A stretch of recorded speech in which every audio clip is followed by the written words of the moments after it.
A scramble today in Washington to avoid a government shutdown by tomorrow's midnight deadline, even though just yesterday Donald Trump said if needed, he'd love a shutdown. Let's have a shutdown. We'll do a shutdown, and it's worth it for our country.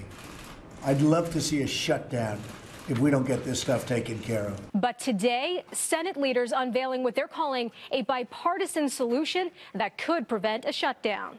I'm pleased to announce that we have reached a two-year budget deal to lift the spending caps for defense and urgent domestic priorities far above current spending levels.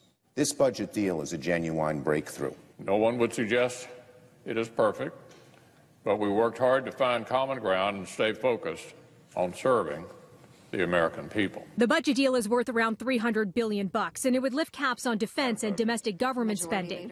But it's not a done deal yet. The plan needs the okay from the House of Representatives.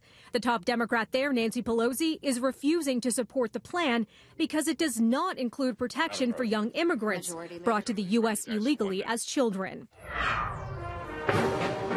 Ladies and gentlemen, enjoy the sounds of the United States Army Field Band. Now, about a possible U.S. military parade. Trump has asked the Pentagon to start planning a march inspired by the one he attended in France last July. Turns out the president publicly hinted about such a parade in September. I was your guest at Bastille Day, and it was one of the greatest parades I've ever seen. To a large extent, because of what I witnessed, we may do something like that on July 4th in Washington, down Pennsylvania Avenue.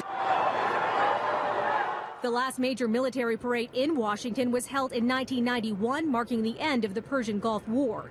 U.S. Defense Secretary Jim Mattis not revealing the possible cost of a future parade when he was asked about a price tag during today's White House press briefing. I think we're all aware in this country of the president's affection and respect for the military. We've been putting together some options. We'll send them up to the White House for decision. General Mattis was saying that the president has great affection for the military, but he has yet to visit Iraq and Afghanistan. Wouldn't that be the ultimate way to honor the troops, by going there rather than a parade? Look, I think there are a lot of different ways. Nothing has been decided or locked in stone. This is in the early discussion phases, and it's something the president is looking at, not just a way that he can, but that the entire country can come together and show support and honor our military. There are reports if Trump's military parade does go ahead, it could happen in November.